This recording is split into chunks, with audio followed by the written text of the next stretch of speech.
Assalamualaikum warahmatullahi wabarakatuh. Alhamdulillah wassalatu wassalamu ala habibillah Sayyidina Muhammad Rasulillah sallallahu alaihi wasallam. La hawla wa la quwwata illa billah. Rabbana shrah lana sudurana wa yassir lana umurana wahlul 'uqdatam min lisanina yafqahu qawlana. Allahumma arinal haqqa haqqan warzuqna ittiba'ah wa arinal batila batilan warzuqna ijtinabah. Amma ba'du. Guru-guru dan para alim ulama yang kita muliakan, para asatizah yang kita cintai, dan seluruh hadirin wal hadirat, semoga mendapatkan dari sisi Allah penjagaan, riayah dan inayah dan husnul khatimah di akhir hayatnya. Alhamdulillah, segala pujian kita hanyalah untuk Allah. Kita ucapkan alhamdulillah bi ni'matihi tatimmus shalihah. Kemudian salawat dan juga salam kita untuk Rasulullah sallallahu alaihi wasallam. Hadirin dan hadirat yang saya cintai,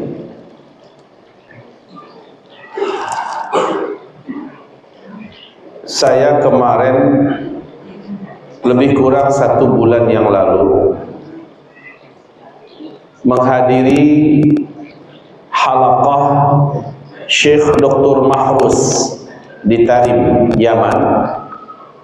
Ternyata secara diam-diam hadir seorang ulama Yaman yang cukup berkualitas dan berbobot, baik namanya, ilmunya dan keterkenalannya, hadir untuk mengikuti kajian fikih bersama Syekh Dr. Mahruz. Saya lihat Syekh Dr. Mahruz, sebelum dia tahu, dia masih menyampaikan dengan santai. Tapi setelah pengajian bubar, dibisikkan kepadanya, tadi ada Syekh Abu Abdullah Khadar Salli Al-Adni hadir dalam kajian beliau, dan beliau memohon setelah itu, mohon dengan sangat agar Syekh itu, guru saya itu, jangan datang lagi ke pengajian ini. Kenapa? Pada bertanya yang lain. Sebelum saya tahu, saya masih lancar bicaranya. Tapi setelah saya tahu sekarang, besok akan keluh lidah saya. Saya tak akan mampu mengeluarkan kata-kata. Ini suatu fakta. Bukan hanya pada pribadi Syekh Abu Abdullah Khadar Salli saja, tetapi ternyata Syekh Yasir melakukan hal yang sama, Syekh Dr. Ahmad Zaid melakukan hal yang sama. Mereka mengilmui beberapa disiplin ilmu secara baik sekali, tapi di bidang yang mereka belum menguasai dengan baik, mereka tidak malu-malu duduk ikut menyimak ketika ada mutakhasisnya, spesialisnya bicara. Saya menyaksikan dengan mata kepala saya alangkah tawadhu'nya mereka-mereka ini. Sementara di posisi saya sekarang, saya seperti Dr. Mahruz ya. Dengan adanya guru-guru kita di sini, saya jadi berat mau bicara apa. Saya katakan, wah, dengan kedatangan guru kita, saya mau ngomong apa ini? Ya, bismillah, karena memang sudah menjadi jadwal yang ditetapkan, tak mungkin pula lah kita bubar. Cuman mohon dengan ustaz-ustaz yang kami cintai, kalau dapat duduklah bersama kita di atas ini. Tak usahlah duduk di bawah. Jadi tak enak hati rasanya. Tafadhol Ustaz. Kalau dapat ustaz-ustaz kita, tafadholu bil julusi ma'ana. Fadhlu ya Syekhana. Fadhlu. Khalas. Bismillah, kita lanjut aja. Jadi kaum muslimin yang kami muliakan, ini salah satu di antara budaya yang layak untuk kita teladani ya. Dan ini sepertinya bukan satu dua orang, tetapi kayak sudah menjadi karakter. Di Yaman itu, negeri di Timur Tengah yang saya ketahui masih sangat terjaga keislaman dan keimanannya ya, adalah Syam, dalam hal ini khusus Palestina, dan yang kedua adalah Yaman. Sebagaimana kata Rasulullah sallallahu alaihi wasallam, iman itu ada di Syam. Hijrahlah kamu ke sana. Fa in abaitum fa alaikum bi yamanikum. Kalau seandainya kamu berat ke sana, enggan sampai ke situ karena orang perang, masih ribut, masih sulit dan segala macamnya, fa'alaikum biyamanikum, maka bertolaklah kamu ke negeri Yaman. Di hadis yang lain Nabi berkata, fa inna biha al-iman. Di sana ada iman. Dan benar Bapak, benar saudara, untuk hari ini keilmuan di Yaman masih sangat terjaga.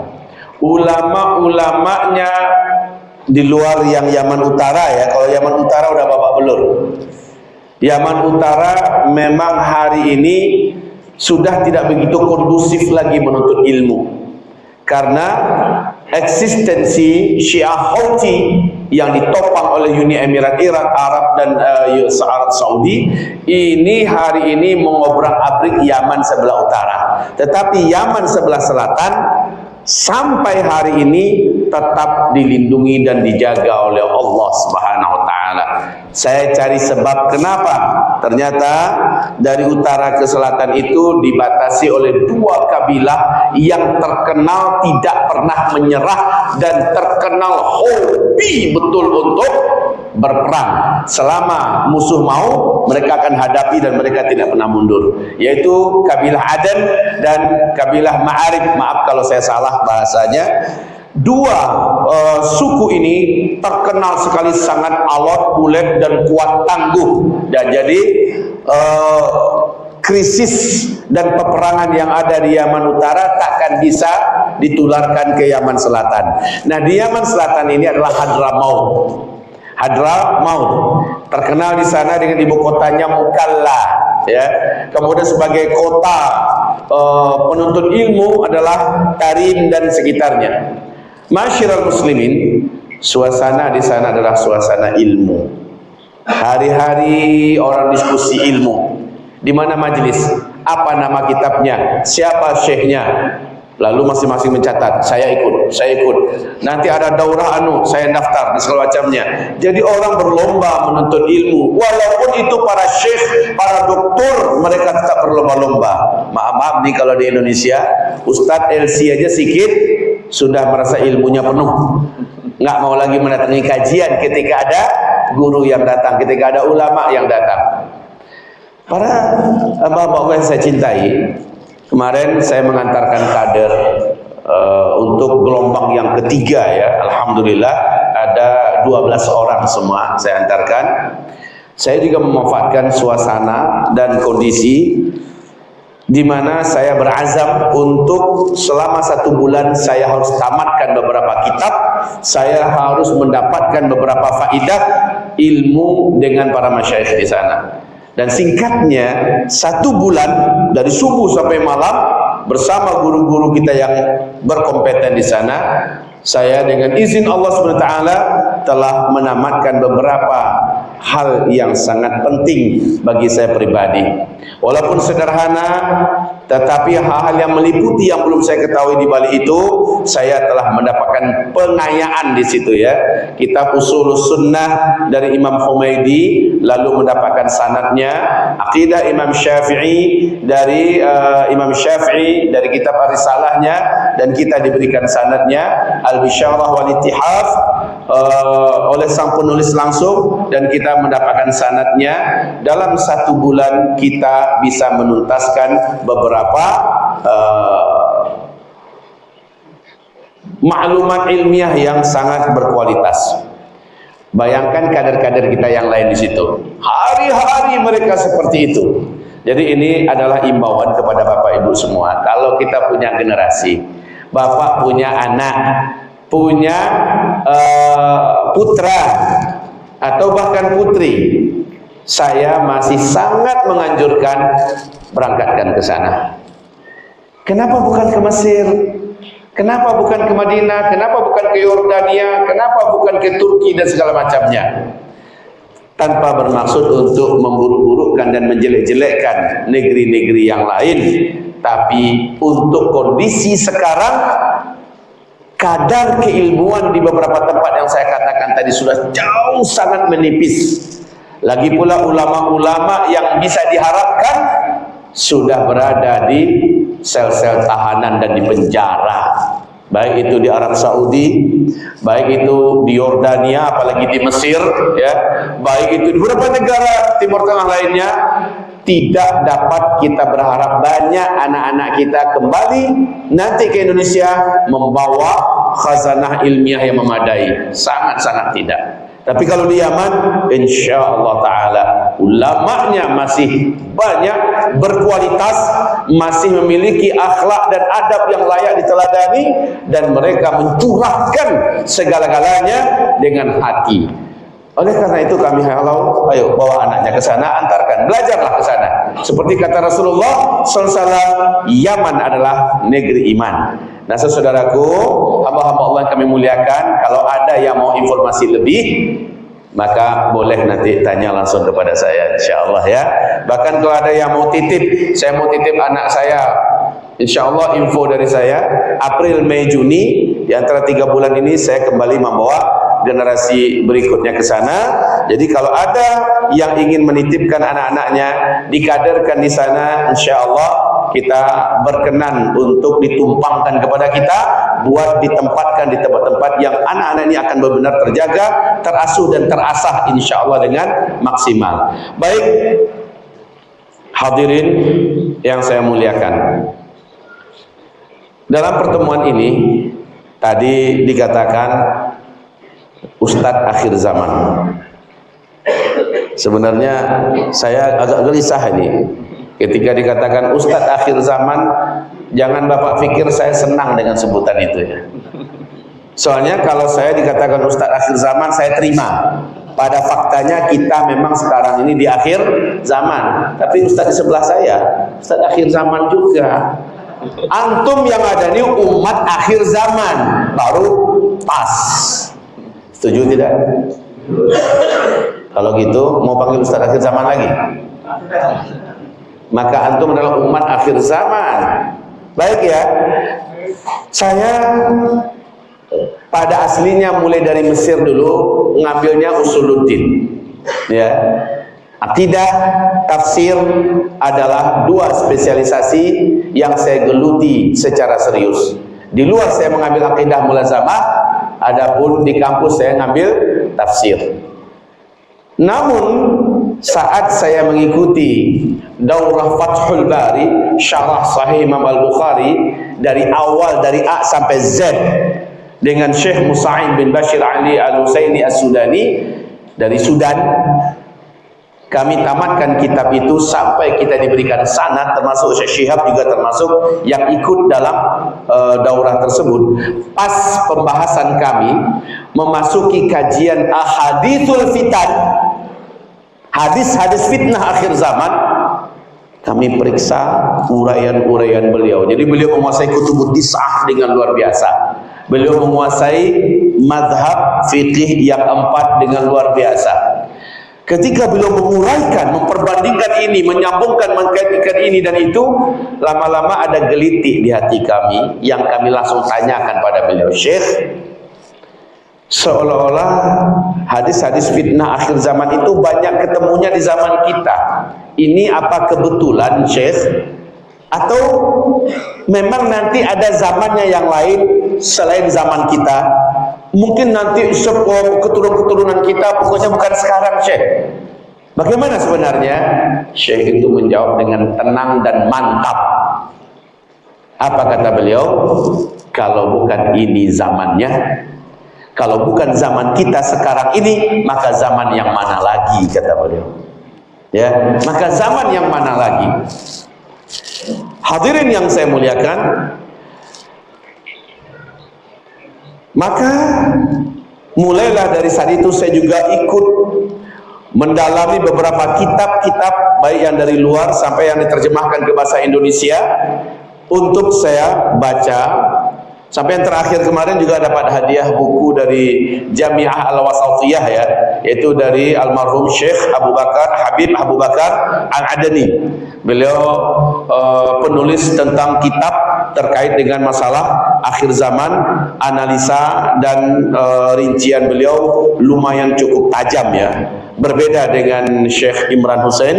Akan tetapi saya lihat dari kitab-kitab ini semakin membuat kemantapan hati bahwa apa yang sebenarnya kita sampaikan insya Allah sudah seharusnya, walaupun tentu dalam bentuk ilmiah kita berusaha menjaga amanah. Ketika ada yang lemah, ketika ada yang kurang, kita sampaikan kepada umat. Ketika ada yang salah, kita tidak malu-malu meralatnya kepada umat. Yang penting ini jangan sampai tidak disampaikan kepada umat. Mungkin antum ingat bagaimana Rasulullah SAW kata para sahabat, suatu pagi naik ke atas mimbar selepas sholat subuh, lalu memberikan tausiah sampai kapan?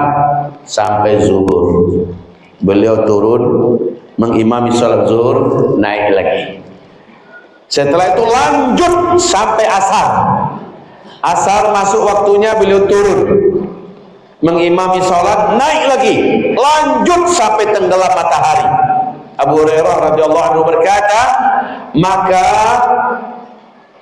yang paling banyak mengingatnya di antara kami adalah orang yang paling kuat hafalannya dan orang yang paling cepat catatannya. Ini yang paling banyak mengingatnya. Nabi menceritakan semua yang pernah terjadi dan semua yang nanti akan terjadi. Masya Allah, satu harian penuh Nabi menguraikannya. Lalu beberapa penyampaian Nabi yang membuat para sahabat full yakin bahwa yang dimaksud dengan akhir zaman itu adalah mereka. Seperti kata Rasulullah SAW, bu'ithu anna wasa'atu kahatain, aku diutus, jarak antara aku diutus dengan kiamat itu hanya seperti ini, kata Rasulullah. Lalu Nabi mengisyaratkan jari tengah dengan jari telunjuknya ke arah langit, memberi jarak sedikit. Apa yang dapat dipahami oleh para sahabat? Ya Allah, dekat lagi waktunya. Jarak antara aku diutus dengan kiamat terjadi seperti ini. Berarti dekat sekali. Dalam riwayat yang lain, Nabi Rasulullah bersabda, malaikat Jibril membisikkan kepadaku bahwa saat aku diangkat oleh Allah menjadi Nabi dan Rasul, malaikat Israfil. Siapa malaikat Israfil? Siapa malaikat Israfil? Malaikat yang bertugas meniup sangkakala, trompet bahwa kiamat dimulai. Saat aku diangkat oleh Allah menjadi Nabi dan Rasul, malaikat Israfil memasukkan pangkal trompet ke dalam mulutnya. Tiap sebentar matanya melirik ke arah arasy, menunggu aba-aba kapan ini ditiup. Bahkan di hadis yang lain mengatakan, aku ini diutus sebagai salah satu tanda akhir zaman, kiamat sudah sangat dekat. Begitu ya. Ini semua menjadikan para sahabat menghubung-hubungkan bahwa final kesimpulan mereka, kiamat tak lama lagi. Ternyata dampaknya positif sekali buat kehidupan mereka. Mereka menjadi bergairah untuk menjalani hidup. Mereka bersemangat untuk memanfaatkan umur yang dititipkan oleh Allah Subhanahu wa ta'ala, ingin menjadi manusia terbaik, manusia yang paling hebat prestasinya di mata Allah, manusia yang paling berkualitas, manusia yang paling banyak manfaatnya untuk agama Allah Subhanahu wa ta'ala. Kenapa? Waktu tak lama lagi, kiamat sebentar lagi. Saya harus benar-benar memanfaatkan kesempatan yang ada untuk menjadi pemenang akhirat. Setiap sahabat berprinsip sama, karena kiamat sudah sangat dekat. Saya tidak boleh menyia-nyiakan waktu, umur, dan kesempatan yang ada. Ini yang terjadi. Akibatnya mereka totalitas, bapak-bapak, ibu-ibu. Totalitas dalam beragama, totalitas dalam beramal, totalitas dalam bergerak dan berjuang. Mereka tidak pernah tanggung-tanggung dan mereka selalu melakukan yang terbaik, dan mereka dalam hal ini berlomba-lomba dalam satu pembakar semangat yang sama. Dunia tak lama lagi, kiamat sebentar lagi. Kesempatan yang ada inilah peluang yang tak boleh disia-siakan. Ternyata satu persatu mereka meninggal dunia. Rasulullah meninggal, sahabat-sahabat meninggal, belum terjadi kiamat. Amal mereka udah keterlaluan luar biasa, sampai-sampai Allah puji dalam Al-Quran. Ibadah mereka, infak mereka, jihad mereka, jangan tanya, dipuji oleh Allah dalam Al-Quran. Ternyata kiamat yang mereka yakini dekat lagi belum terjadi dan mereka meninggal semua. Rugi nggak mereka kira-kira, Pak? Rugi nggak para sahabat-sahabat ini? Tidak. Di mana tak ruginya? Justru mereka menjadi orang yang paling beruntung, sebab mereka telah memaksimalkan menggunakan umur yang dititipkan oleh Allah, melakukan semua yang terbaik, sehingga Allah mengatakan kuntum khairu ummah ukhrijat linnas. Kalian adalah sebaik-baiknya umat yang dikeluarkan untuk manusia. Bahkan Allah sebutkan di surat At-Taubah ayat 100, dijamin seluruh mereka itu ahlul jannah, seluruh sahabat dijamin menjadi ahli surga, dan seluruh sahabat digelari dengan radhiyallahu anhu. Allah ridha kepadanya, Allah ridha kepadanya, Allah ridha kepadanya, Allah ridha kepadanya. Bahkan di ayat yang sama Allah nyatakan siapapun yang bisa meniru para sahabat ini, Allah akan berikan mereka gelar yang sama, radhiyallahu anhu, dan Allah juga pasti akan masukkan mereka semua ke dalam surga. Itulah keberuntungan yang sangat besar. Para sahabat meninggal, anak-anak para sahabat mewarisi dari ayah-ayah mereka semangat untuk menjalani hidup yang masih dipercayakan Allah. Mereka yakin di masa ayah kami belum terjadi kiamat, kayaknya mungkin di masa kita.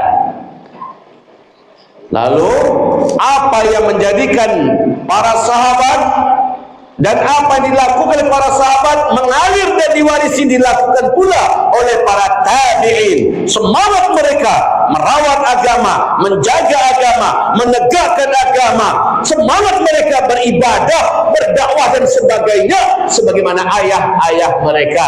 Mereka para tabi'in dengan keyakinan dekatnya kiamat berdampak positif buat mereka, Pak. Sementara yang diberi oleh Allah mauhibah atau bakat untuk berbisnis, serius berbisnis, mereka ingin menjadi orang kaya, nanti tolong agama Allah, berinfak untuk agama Allah, sedekah untuk agama Allah, berjihad, menolong jihad dengan harta yang dititipkan Allah kepadanya. Sementara yang memiliki kemampuan di peternakan, mereka serius di pertanian, mereka serius. Supaya apa? Supaya mereka bisa tolong agama Allah. Pokoknya Allah beri mereka keahlian apa? Mereka pakai dengan serius untuk bisa menolong agama Allah. Itu dampak positif dari meyakini dekatnya kiamat. Bahkan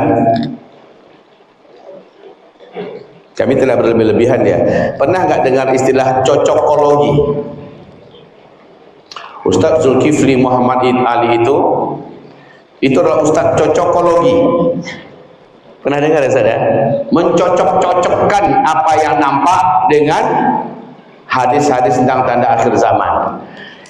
Ya Allah ya Rabbi, cobalah sama-sama kita berpikir dengan jernih. Untuk apa Nabi menceritakan tanda-tanda kiamat, tanda-tanda kiamat, tanda-tanda kiamat, kalau bukan untuk kita cari tanda-tanda itu dalam fakta.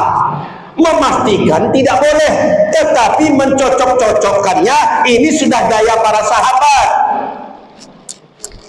Supaya apa? Supaya semangat untuk meyakini kiamat dekat senantiasa terawat dan terjaga, agar vitalitas kita dalam beribadah, beramal, berislam tetap stabil, bahkan makin lama makin ngeceng, makin lama makin ngejos, makin lama makin hebat. Harusnya begitu, Pak.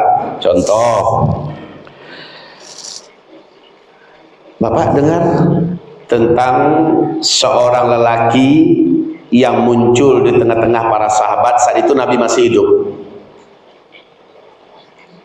Ibnu Sayyad namanya. Ibnu Sayyad ini terkenal ya sebagai lelaki yang ciri-cirinya agak mirip dengan Dajjal, tapi nggak mau gabung dengan sahabat, nggak mau mendekati sahabat. Didekati dia pasti hilang, melarikan diri. Jangankan untuk ketemu dan bergabung dengan Rasulullah, gabung dengan sahabat dia nggak mau. Kerjanya mengintai, mengintip-intip Ibnu Sayyad ini. Sementara ciri-ciri fisiknya mendekati ciri-ciri fisik Dajjal. Suatu hari Umar bin Khattab dengan Rasulullah sedang berbincang-bincang di luar. Di balik-balik kebun kurma, Ibnu Sayyad ini ngintip. Umar dan Rasulullah SAW tahu bahwa Ibnu Sayyad sedang mengintip mereka dari balik pohon kurma di kebun kurma. Umar menghunus pedangnya, lalu minta izin pada Rasulullah. Izinkan saya ya Rasul. Kata Rasulullah, ngapain? Itu adalah Dajjal, kata Umar bin Khattab. Izinkan saya membunuhnya ya Rasulullah. Apa jawaban Rasul? Rasul tidak langsung patahkan begitu ya. Apa kata Rasulullah? Hai Umar, bila dia memang adalah Dajjal yang sesungguhnya, maka bukan engkau orang yang sanggup menghadapinya. Kamu ini bukan lawannya, ibaratnya gitu ya. Tapi kalau dia bukan Dajjal, untuk apa bagimu membunuh orang sembarangan? Coba lihat Nabi memberikan jawaban gantung. Kalau Nabi mau langsung selesaikan, Umar itu bukan Dajjal, Dajjal itu nanti di akhir zaman, bukan zaman ini. Apa salahnya Nabi menjawab begitu? Tapi Nabi membiarkan keyakinan bahwa kiamat itu sudah dekat itu terawat dengan memberikan jawaban, kalau dia adalah Dajjal, kamu bukan lawannya, kamu takkan sanggup mengatasinya. Tapi kalau dia bukan Dajjal, apa guna bagimu membunuh orang tanpa alasan? Ya kan? Lalu Nabi meninggal, Abu Bakar naik jadi khalifah. Abu Bakar meninggal, Umar naik menjadi khalifah. Menjelang meninggal, Umar masih bersaksi, demi Allah saya bersaksi bahwa Ibnu Sayyad itu adalah Dajjal. Demikian Umar menyatakan. Coba lihat, udah meninggal Rasulullah, Umar masih yakin Ibnu Sayyad itu adalah Dajjal. Saking yakinnya mereka adalah generasi akhir zaman yang dengannya mereka akan menemukan kiamat. Berarti mencocok-cocokkan nggak itu? Mencocok-cocokkan nggak itu? Umar bin Khattab ternyata di dalam kitab ensiklopedi akhir zaman oleh Syekh Dr. Muhammad Al-Mubayyad dijelaskan, yang meyakini Ibnu Sayyad itu Dajjal bukan hanya Umar bin Khattab sendirian. Bunda Aisyah juga yakin itu adalah Dajjal. Sofiyah meyakini itu adalah Dajjal. Ubay bin Ka'ab meyakini Ibnu Sayyad adalah Dajjal. Padahal Bapak, Ibu, Dajjal itu munculnya di akhir zaman setelah terjadinya dukhan, baru Dajjal muncul. Sementara dukhan belum terjadi. Nah, terkait dengan dukhan, Abdullah bin Abbas memberikan pernyataan, di mana pernyataan ini disampaikan dalam kitab Fathul Bari oleh Ibnu Abi Mulaikah, muridnya Abdullah bin Abbas. Apa kata Abdullah bin Mulaikah? Guru kami berkata, saudara-saudara, malam tadi saya tak dapat tidur. Kenapa Tuan Guru? Sahabat-sahabat kami berkata mereka telah melihat meteor melesat menuju ke arah bumi. Berarti besok dukhan dimulai. Semalaman beliau bermunajat, istighfar, menangis, berdoa kepada Allah Subhanahu wa ta'ala. Coba beliau mengkaitkan melesatnya meteor ke arah bumi dikaitkan dengan akan terjadi dukhan. Dukhan itu tanda besar kiamat yang pertama. Besok dukhan dimulai. Beliau mencocokkan apa yang nampak dengan hadis Nabi, petunjuk tentang terjadinya dukhan. Saudara-saudaraku, bila mencocokkan hadis Nabi tentang akhir zaman dengan apa yang nampak, tidak boleh. Untuk apa Nabi menceritakan tanda-tanda akhir zaman kalau tidak boleh? Lalu ketika kita lakukan cocokologi katanya. Kalau begitu para sahabat cocokologi semuanya, sesat mereka itu, salah mereka, karena para sahabat mencocok-cocokkan hadis-hadis akhir zaman dengan apa yang nampak. Sekalipun mereka salah, mereka tidak pernah dihujat oleh sahabat yang lain. Karena pada prinsipnya para sahabat ingin memompa semangat bahwa kiamat sudah sangat dekat. Itu di zaman itu ya. Padahal tanda-tanda kecil kiamat hampir sudah 95% terjadinya di zaman kita ini. Di zaman kita semua tanda-tanda kecil kiamat hampir sudah 95% terjadi semuanya. Seharusnya Bapak Ibu yang wajib meyakini bahwa kiamat itu sudah sangat dekat itu kita, yang seharusnya punya semangat membara beramal soleh dan tidak mau bahkan takut berbuat dosa itu adalah kita, seperti para sahabat meyakini. Sebab apa? Tanda-tanda itu banyaknya terjadi di zaman kita. Betul tidak? Kenapa termenung semuanya? Mau kita berikan beberapa bukti. Dan bukti ini silakan katakan cocokologi, tapi juga tidak terbantahkan. Contoh, saat Nabi Muhammad di dalam hadis Sahih Muslim dari Umar bin Khattab ditanya tentang Islam oleh malaikat Jibril yang menjelma. Apa itu Islam? Nabi menjawab dengan rukun Islam yang 5. Setelah Nabi menjawab, apa katanya? Shadaqta. Bagus, jawaban Anda benar. Sehingga apa kata Umar dan para sahabat, heran kami, dia yang datang, dia yang bertanya, Nabi jawab, dia pula yang membenarkan jawabannya. Lalu dia bertanya lagi tentang rukun, tentang iman. Nabi menjawab dengan rukun iman yang 6. Shadaqta, yang ini juga benar. Kemudian dia bertanya lagi tentang ihsan. Nabi menjawab, apa itu ihsan? Setelah itu dia bertanya, mata sa'ah, kapan kiamat? Nah, di sini Nabi berkata, mal mas'ulu anha bi'a'lama minas sa'il. Mungkin yang ditanya, yang bertanya lebih tahu daripada yang ditanya. Saya enggak tahu, mungkin ente lebih tahu. Malaikat Jibril ini ya. Ternyata malaikat Jibril juga enggak tahu, dan sudah final dalam Al-Quran, yang tahu kapan kiamat cuma Allah Subhanahu wa ta'ala. Karena Nabi dan malaikat Jibril sama-sama enggak tahu kapan kiamat, dari hadis ini disimpulkan seluruh ulama Ahlussunnah wal Jamaah, haram kita menduga-duga, meramal-ramal atau mempercayai ramalan kiamat akan terjadi dengan disebutkan tanggalnya, bulannya, tahunnya. Haram mempercayainya, sebab Rasulullah saja tak tahu, malaikat Jibril tak tahu, yang tahu hanyalah Allah. Namun saat Nabi ditanya, akhbirni an amaratiha, kalau tanda-tandanya ente tahu enggak? Nah, kata Nabi, kalau ini yang kamu tanyakan, saya bisa mengabarkan kepada engkau.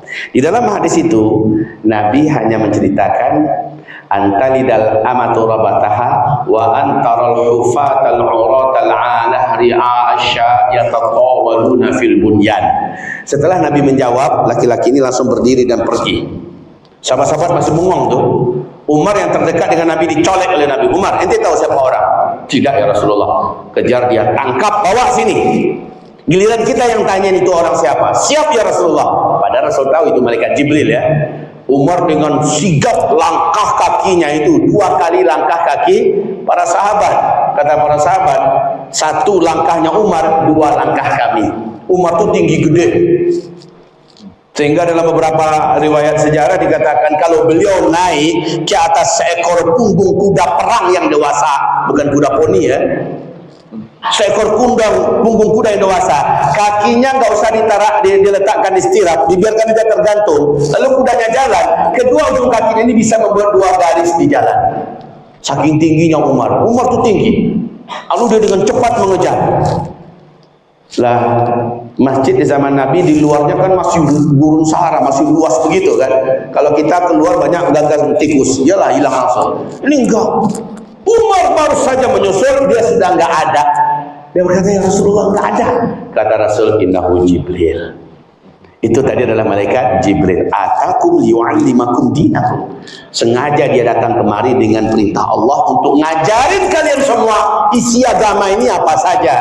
Sehingga Syekh Islam Ibnu Taimiyah dari hadis ini mengatakan rukun din itu, rukun agama itu ada 4, yaitu mengilmui tentang rukun Islam, mengilmui tentang rukun iman, mengilmui tentang ihsan, dan mengilmui tentang tanda-tanda kiamat. Ini adalah arkanuddin yang 4. Nah, di bidang yang keempat, di saat ditanya tanda-tanda, Nabi menjelaskan kalau wanita kelas rakyat jelata, level-level budak rakyat jelata, nggak ada harga, melahirkan para raja-raja.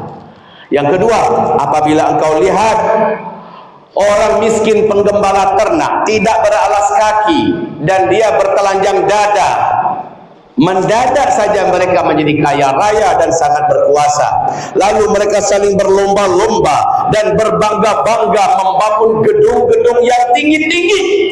Tersirat dalam pesan Nabi ini adalah, jika itu sudah muncul, maka pertanda jarak antara kalian dengan kiamat sudah sangat-sangat dekat. Ini hadis Sahih Muslim. Di dalam hadis riwayat Imam Ahmad, Abdullah ibnu Abbas bertanya kepada Rasulullah, ya Rasulullah, siapa yang kau maksud? Kaum yang kere, miskin, penggembala ternak, tidak beralas kaki, bertelanjang dada, mendadak saja menjadi kaya raya dan sangat berkuasa. Lalu mereka saling berlomba-lomba dan berbangga-bangga membangun gedung-gedung yang tinggi-tinggi. Jawaban Rasul adalah humul Arab. Mereka adalah bangsa Arab. Mereka adalah bangsa Arab. Coba kita lihat hadis yang tadi. Wanita rakyat jelata, kelas budak, level budak. Ini adalah Hijaz. Ketika itu minyak bumi belum ditemukan. Dengan kelicikannya orang-orang Yahudi dari Irak, para pedagang Yahudi masuk ke Hijaz, menipu kepala-kepala kabilah, lalu pada akhirnya berhasil menikahi wanita-wanita tempatan dari rakyat jelata dan membunuh pemilik tanah. Setelah itu dari wanita-wanita yang mereka nikahi ini lahirlah anak-anak, dan dari anak-anak ini dibentuklah dinasti Al Saud.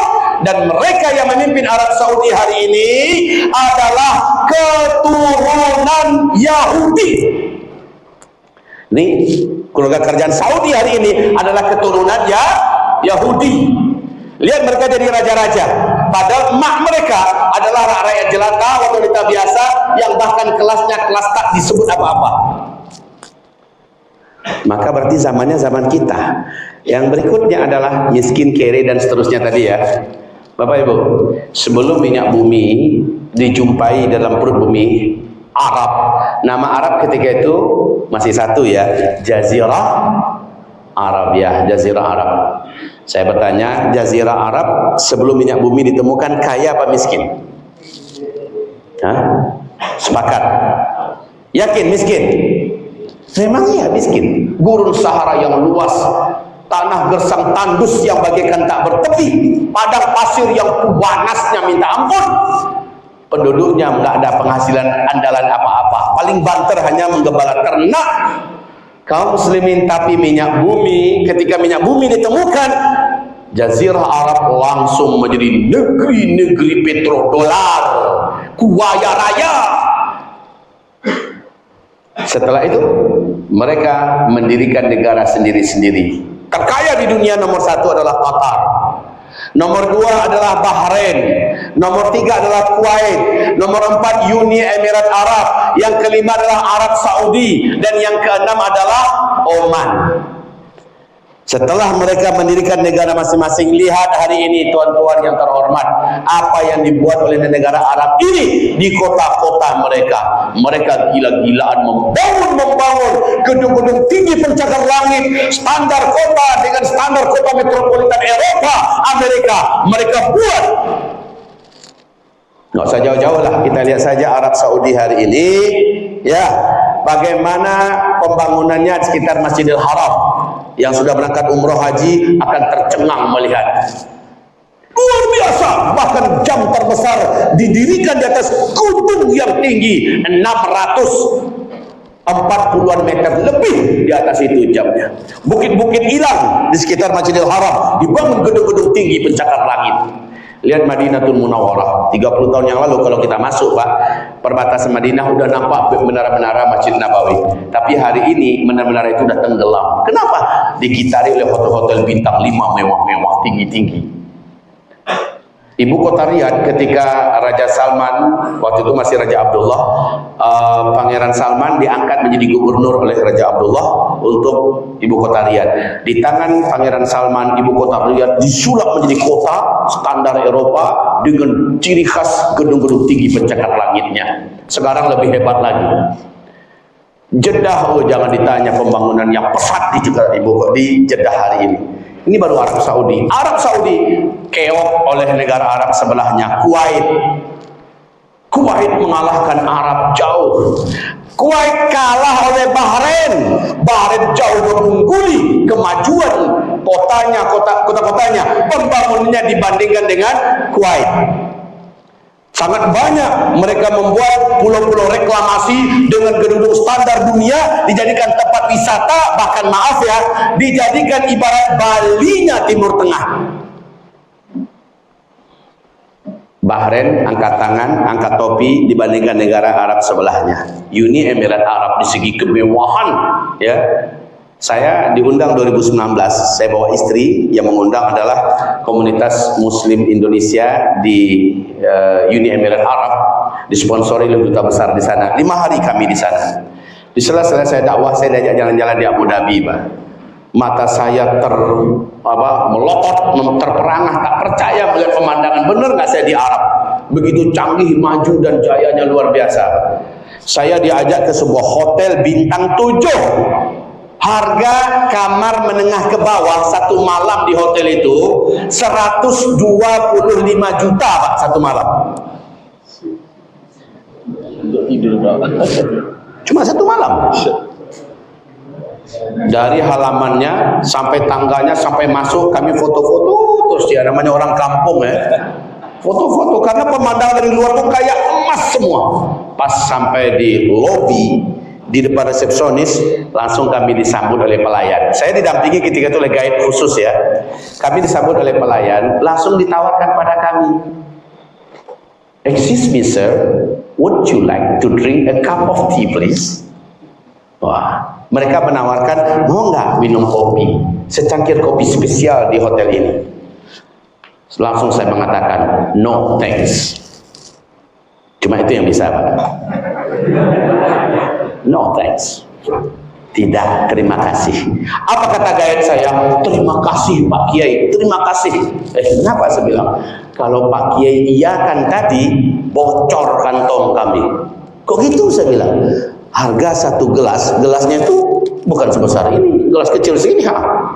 Harga satu kopi gelas di hotel ini 5 juta rupiah. Loh, kok kayak gitu saya bilang? Iya Pak Kiai, karena di sini bukan sembarangan kopi. Di atasnya dikasih serbuk emas yang dapat larut dalam lambung. Memang emas murni ya, seperti serbuk tepung diserakkan di atas kopi dan itu dapat larut dalam lambung. Apa pikir hati saya? Untuk apa? Hari ini saya makan emas warnanya kuning, besok keluarnya sama kuning yang kuning-kuning yang lain. Harganya segitu lagi. Pengalaman ini ternyata bukan saya sendiri yang mengalami Ustaz. Almarhum Tengku Zulkarnain juga mengalami hal yang sama. Ditawarkan juga dan harganya 5 juta. Untung beliau sama mantapnya menjawab dengan saya, no thank you. Sama, beliau juga cerita setelah pulang di hotel itu ditawarin. Nah di hotel itu terdapat mesin ATM. Mesin ini terbuat dari emas dari atas sampai bawah, luar dalam. Kalau dimasukkan kartu ATM oleh penduduk asli di sana, yang keluar itu bukan duit, tapi batangan emas. Ditekan-tekan, yang keluar 1 kilo emas, 2 kilo emas. Luar biasa Pak. Satu-satunya mesin ATM emas di dunia di hotel itu letaknya di Arab, Abu Dhabi. Puas selesai di hotel sana, saya keluar lihat lagi, akhirnya dibawa kami ke Dubai. Di Dubai lebih melongo lagi. dibawa jalan-jalan melihat mall terbesar nomor 1 di dunia. 3 hari untuk kelilingi mall itu, Pak.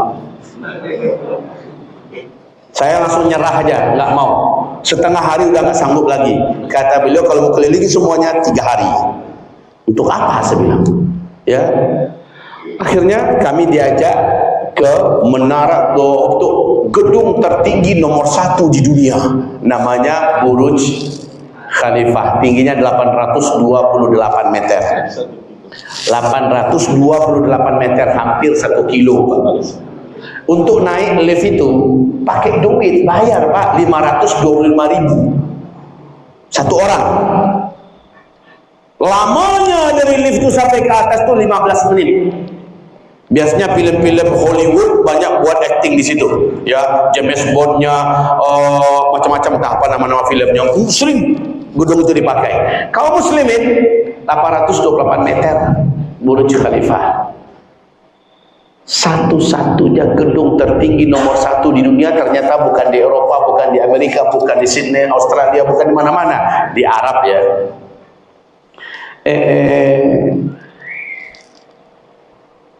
Di Arab Saudi, di tepi Laut Merah, oleh orang terkaya nomor 1 di Arab, Pangeran Al-Walid bin Talal, membangun gedung yang direncanakan lebih tinggi daripada Burj Khalifah yang di Dubai. Burj Khalifah berapa tadi tingginya? 828 meter. Nih yang dibangun di tepi Laut Merah di Jeddah, namanya Kingdom Tower ya, tingginya 1,2 kilometer. Menghabiskan dana, dianggarkan 120 triliun rupiah uang kita. 120 triliun, kayak apa? Berapa banyak duitnya itu? Kalau diberikan kerupuk Palembang, hilang kampung kita. Untuk membangun sebuah gedung, mungkin kita udah hampir selesai kali. Di majalah Syarqul Awsat kami baca Kuwait juga membangun gedung di atas 1 kilometer. Kuwait. Menjelang saya pulang ke Indonesia, Konsulat Jenderal di Dubai memberikan kenang-kenangan dan hadiah pada kami. Salah satunya adalah buku sejarah Arab full color, full warna, mewah bukunya Pak, berbahasa Arab, bahasa Inggris. Pas saya lihat halaman pertama, foto hitam putih Arab zaman Doeloe. Angka tahunnya di situ 1969. Al-Arabu qabla, Arab sebelum 1969. Apa yang saya lihat di situ Pak pemandangannya? Orang Arab sedang menghalau ternak menggunakan ranting tongkat itu, sementara masih gurun Sahara, ternak dihalaunya, kakinya saya perhatikan nggak pakai sendal, nggak pakai terompa, dan dadanya terbuka, hanya menggunakan rompi tipis, tidak pakai baju kaos dalam, tidak pakai baju, terbuka dada. Kebayang oleh kita hadis tadi, penggembala ternak miskin, tidak beralas kaki, bertelanjang dada, kan begitu tadi hadisnya. Mendadak mereka menjadi kaya raya. Kayanya karena menemukan minyak bumi ya. Lalu mereka menjadi penguasa dan menjadi raja-raja. Mereka saling berlomba-lomba membangun gedung-gedung tinggi pencakar langit. Allah, hadis yang disampaikan Nabi terjadi di zaman kita. Apabila zaman itu sudah kalian temukan, jarak masa antar kalian dengan kiamat sudah sangat dekat. Nah, orang-orang yang memfitnah kita, kelompok cocokologi, berarti nggak boleh ini hadis dicarikan kesamaan dan faktanya di dunia nyata ya. Biar simpan ini sebagai pengetahuan, jangan dicocok-cocokkan. Kalau cocokkan nanti jadi cocokologi gitu. Padahal kalau enggak kita samakan dengan realita dan fakta yang ada, untuk apa Nabi mengatakan tanda-tandanya adalah ini? Kan tugasnya berarti, perintah secara tak langsungnya berarti kita harus mencari kesesuaiannya, betul ya? Jadi kaum muslimin, ini salah satu contoh. Contoh yang lain, saat Rasulullah membawa Mu'adz bin Jabal.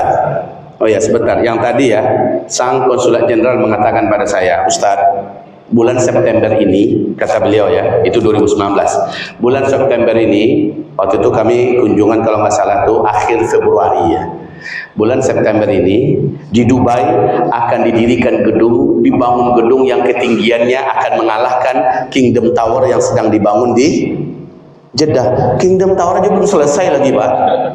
Yang di Dubai mau dibangun lagi yang lebih tinggi daripada Kingdom Tower. Ini yang dimaksud dengan mereka yatawaluna fil bunyan, berbangga-bangga dengan membangun gedung-gedung yang tinggi-tinggi. Oke. Kita kembali kepada contoh kedua. Habis contoh ini baru kita mengambil renungan kembali ya. Rasulullah ngajak Muaz bin Jabal jalan-jalan di wilayah Tabuk. Tabuk itu panas, Pak. Negerinya tandus, bebatuan, bukit-bukit cadas, panasnya minta ampun. Sesampai di sana Nabi berkata, Muaz, perhatikan daerah ini baik-baik. Nanti hai Muaz, kalau wilayah ini sudah turun salju, maka berarti jarak antara ubun-ubunmu dengan kiamat sudah sangat dekat, hai Muaz. Nabi meninggal, para sahabat meninggal, tabi'in meninggal, tabi'in meninggal, belum pernah turun salju, Pak. Terus terjadi pergantian generasi. 2009 pertama sekali seluruh televisi dunia memberitakan pertama sekali salju turun di wilayah Tabuk, tapi masih di bawah mata kaki. Orang-orang yang bawa kendaraan langsung berhenti dan main-main salju. Karena bagi mereka ini sesuatu yang belum pernah terjadi dan itu sangat istimewa bagi mereka. Foto-foto lempar-lemparan salju. 2009 ya. 2010 saljunya sudah semata kaki. 2011 saljunya udah di atas mata kaki. Tiap tahun di saat musim dingin salju turun di sana. Di saat itu saya sedang umroh. Imam Masjidil Haram Syekh Su'ud Syuraim dalam khutbahnya menyampaikan hadis Nabi tentang turunnya salju di Tabuk, dan beliau peringatkan, hai umat Muhammad, sadarlah kalian, kembalilah kalian kepada sunnah Rasulullah, berlomba-lombalah kalian mempersiapkan diri menuju akhirat, kiamat sudah sangat dekat, lihat salju sudah turun di Tabuk. Demikian Syekh Su'ud Syuraim. Kalau kita cocokkan hadis ini dengan fakta yang ada, cocokologi lagi katanya. Jadilah sudahlah kalau gitu, kita tidak peduli dengan ledekan orang yang meledek ya. Kawan-kawan kita yang di sana itu hobi betul mereka mencari bagaimana cara untuk menjatuhkan dakwah ini. Ibarat Allah, yang paling penting bagi kita adalah meniru apa yang dilakukan oleh para sahabat dan mensikapi itu dengan baik dan benar. Sekarang Bapak tahu berapa ketinggian salju di setiap November, Desember, awal Januari, pertengahan Januari di daerah Tabuk? Sudah sepinggang orang dewasa, Pak, tiap tahun. Kalau saya mau sebutkan satu persatu hadisnya, Bapak luar biasa akan terkejut, apalagi dengan fakta dari 2017 sampai hari ini Arab Saudi ganti kulit dan ganti isi. Arab Saudi luar biasa mengalami reformasi ke arah negatif. Sejak Pangeran Naif dikudeta sebagai putra mahkota resmi yang diangkat dan dibayar oleh Raja Salman, dikudeta oleh Pangeran Muhammad bin Salman dan dijadikan putra mahkota. Setelah Raja Salman meninggal, adalah dia. Lalu Pangeran Naif dipenjara rumahkan oleh beliau. Sejak itu Muhammad bin Salman melakukan manuver-manuver politik dan hubungan dalam dan luar negeri dengan kebijakan-kebijakan yang merugikan Islam dan membahagiakan para kufar. Pintu-pintu maksiat dibuka selebar-lebarnya. Hari ini Arab Saudi sudah bukan lagi Arab Saudi 10 tahun yang lalu. Pintu-pintu maksiat dibuka selebar-lebarnya. Apalagi di depan televisi dengan terang-terangan Muhammad bin Salman mengumumkan menolak seluruh hadis-hadis sahih dari Nabi Muhammad sallallahu alaihi wasallam. Yang dia hanya akui adalah Al-Quran dan hadis-hadis mutawatir. Hadis ahad, sahih dan sebagainya tidak bisa diterima, tidak boleh dipakai. Saudara-saudaraku yang kami cintai, dengan ini wajar kalau hari ini kita perhatikan beliau sudah membolehkan ini, kerajaan membolehkan itu, wanita sudah nggak apa-apa lagi, nggak pakai jilbab, nggak akan dipermasalahkan lagi. Sekarang wanita berbikini-bikini di tepi-tepi laut merah dipersilahkan, kemudian wanita boleh bekerja, kemudian hotel-hotel boleh dihuni oleh laki-laki wanita tanpa buku nikah, silahkan, dan kemudian bahkan diadakan pergelaran gulat MMA wanita. Tahu gulat MMA wanita? Gulat bebas wanita, maaf ya, yang hanya pakai kacamata dengan segitiga bermuda. Pakai itu mereka bergulat, ditonton oleh ratusan ribu mata. Itu sudah boleh di Arab Saudi hari ini. Bioskop-bioskop ratusan dilegalkan, diresmikan, dan bersempit-sempit laki-laki wanita masuk tanpa muhram. Dan kita tahu apa yang terjadi di dalam bioskop. Hari ini ada cara sedikit konser musik, mengundang penyanyi India, mengundang penyanyi rock dari Paris, dari Inggris, dari Amerika, bahkan naudzubillah menyambut tahun baru, pelacur-pelacur didatangkan berbagai negara dunia dan dipersilakan orang untuk naudzubillah. Di Mekah ketangkap sepasang pengantin LGBT, Pak. Orang-orang muslim yang masih ada iman marah dan mengamuk. Diamankan oleh kepolisian setempat lalu dilepaskan kembali. Di Madinatul Munawwarah, seorang supir Yaman menangis, "Saya tak rela demi Allah, saya tak suka demi Allah, dia musuh Allah demi Allah," katanya. "Ada apa, Pak? Ada apa, Pak?" Kami tanya. "Tanah suci Nabi ini dikotori oleh penjahat-penjahat itu." "Siapa yang Bapak maksud penjahat?" "Siapa lagi? Orang-orang yang sedang berkuasa sekarang di sini.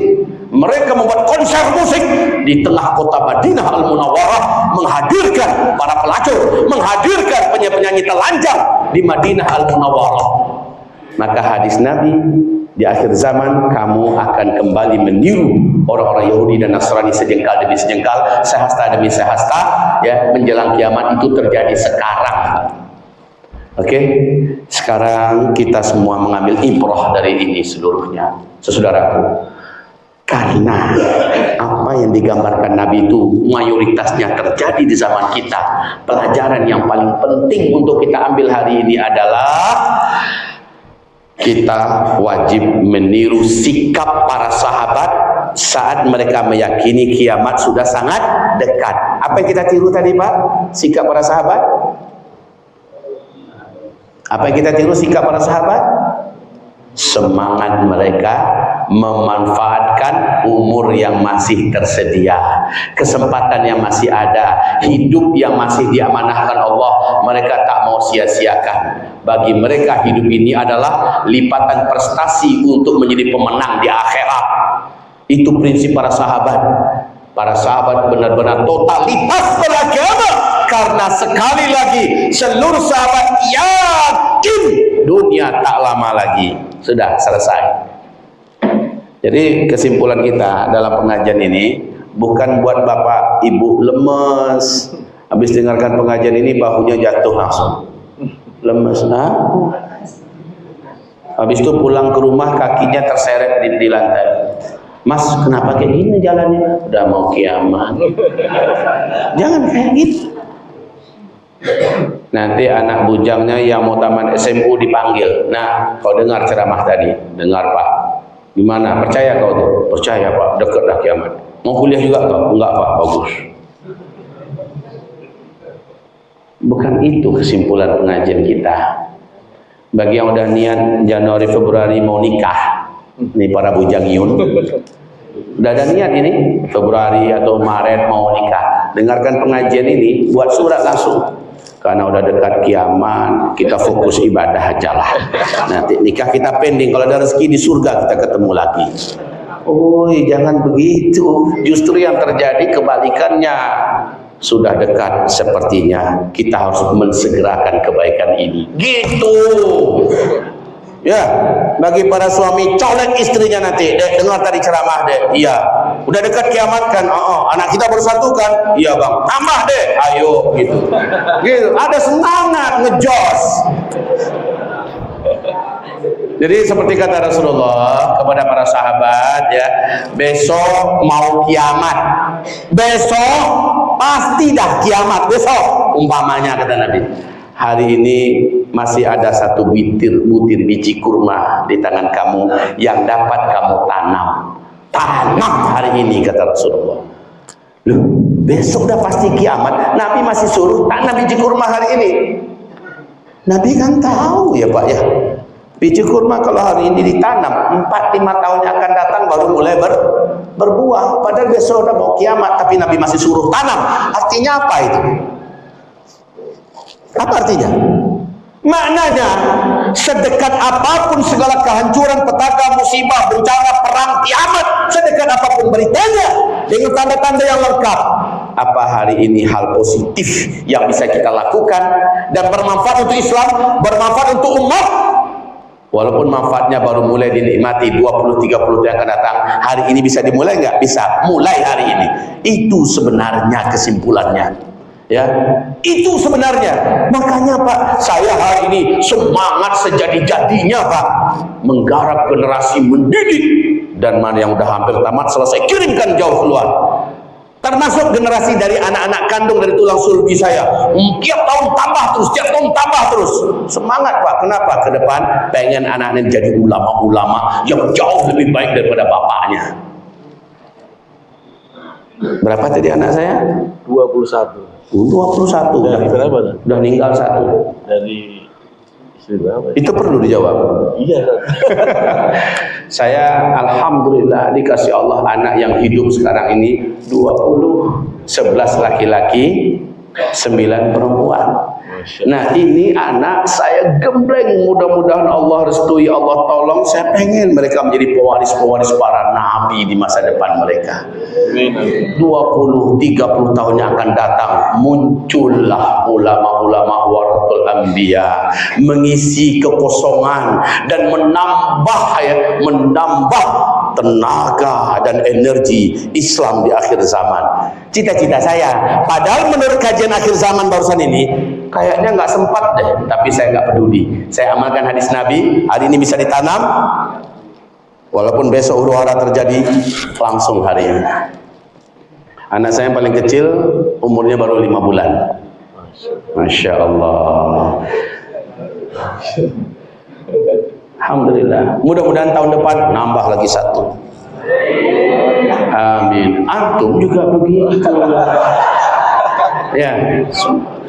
Oke, saudaraku, hamba-hamba Allah kami cintai. Mudah-mudahan pesan dan nasihat ini ya sedikit banyaknya menyentak, membangunkan, menyadarkan. Udahlah, kita hari ini yuk seriuslah dalam hidup yang hanya sekali di dunia ini. Toh sekali kita hidup di dunia itu pun diminta pertanggungjawaban oleh Allah. Kiamat udah dekat. Kalaupun bukan kiamat besar, kehancuran alam semesta, kiamat kecil, kematian kita masing-masing pasti, ya kan? Nah, ini makanya mari serius Pak, tingkatkan keimanan kita, kuatkan akidah dan tauhid kita, perbanyak amal soleh kita sesuai dengan sunnah Rasulullah SAW, dan stoplah sudah amal salah, stoplah sudah buat dosa dan maksiat. Ma'adzanallah. Demikian mungkin nasihat dan tausiah kita yang dapat kami sampaikan di malam hari ini. Barakallahu fikum.